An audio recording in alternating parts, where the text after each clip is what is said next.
Tout pour investir. Dose d'économie. Notre dealer d'infos. Bonjour Nicolas Dose. Bonjour. On va parler, un sujet que Jean-Marie Daniel adore, des Français qui travaillent moins que leurs voisins. C'est une étude du groupe de réflexion qu'on connaît bien, Rexecode, qui l'affirme. Alors où on se place en Europe, cher Nicolas? Avant-dernier, juste derrière nous, il y a les Finlandais.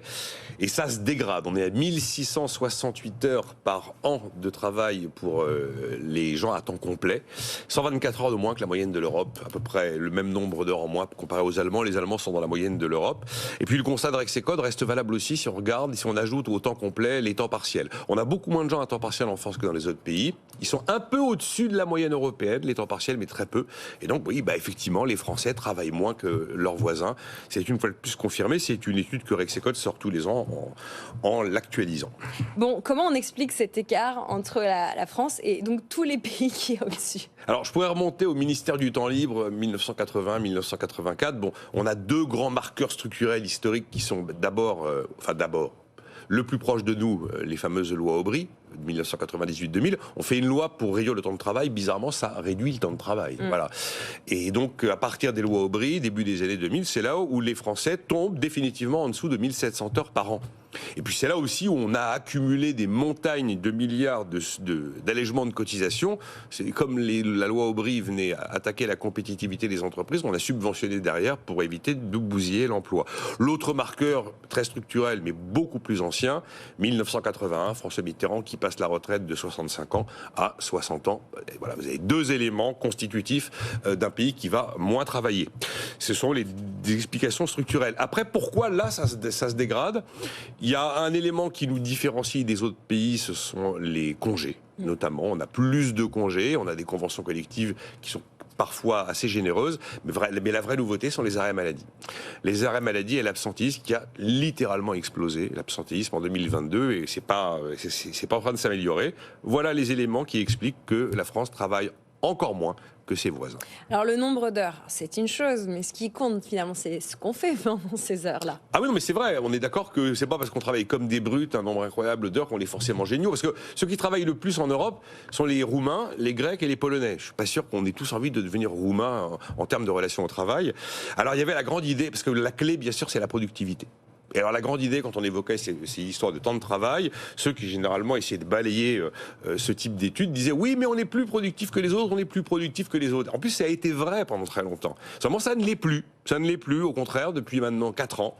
La productivité s'écroule en France. Elle ne recule pas, elle s'écroule. On a perdu 6 points de productivité depuis 2019 pour des quantités de raisons, des raisons solides, des raisons. Enfin, il y a des éléments explicatifs pas forcément évidents à trouver. Et puis il y a un autre élément qui est très, à mon avis, le plus révélateur pour essayer vraiment d'apporter une réponse à cette fameuse question: est-ce que l'on travaille suffisamment?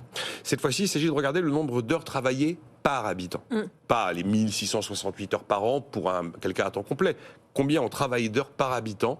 Et là, c'est l'OCDE qui sort cette étude tous les ans et on est les derniers dans l'OCDE. C'est-à-dire, quelle est la quantité de travail qui est fournie par rapport au nombre total de la population? Quelle est la quantité de richesse qui est créée par la production par rapport au nombre total de bouches à nourrir? Et nous sommes à 630 heures par an et par habitant. Je reviens à l'étude de Rexecode. Il y a un autre point qui n'est pas négligeable, c'est que on parlait des gens à temps complet, mais en fait, ceux qui travaillent à l'inverse beaucoup plus, ce sont les actifs non salariés.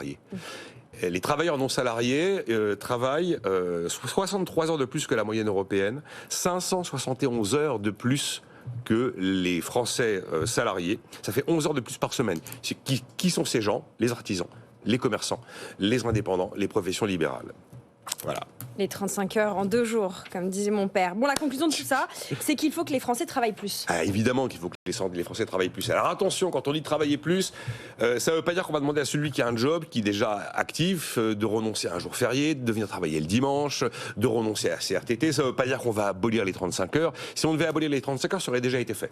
On a fait 8 lois de contournement des 35 heures un peu dans tous les sens pour garder le totem en pouvant passer par la gauche, par la droite, par en dessous, par au-dessus. Voilà, c'est une sorte de mur de Berlin qui tombera jamais. Non, travailler plus, ça veut dire en fait faire travailler plus de monde. C'est-à-dire augmenter le taux d'emploi, avoir plus de gens de moins de 25 ans qui sont dans l'emploi et plus de gens de plus de 60 ans qui sont dans l'emploi. C'est bien l'objectif de la réforme des retraites, plus qu'un objectif financier qui d'ailleurs n'est même plus aujourd'hui au rendez-vous. L'objectif, c'était évidemment d'augmenter le taux d'emploi. On a 10 points de taux d'emploi en moins comparé à des pays auxquels on devrait ressembler, comme l'Allemagne évidemment. 10 points de taux d'emploi en plus, eh bien on a d'un coup d'un seul réglé l'intégralité de nos problèmes de finances publiques. Voilà. Donc c'est travailler plus. Voilà, un problème en moins. Merci beaucoup, Nicolas Dose, pour cette dose d'économie.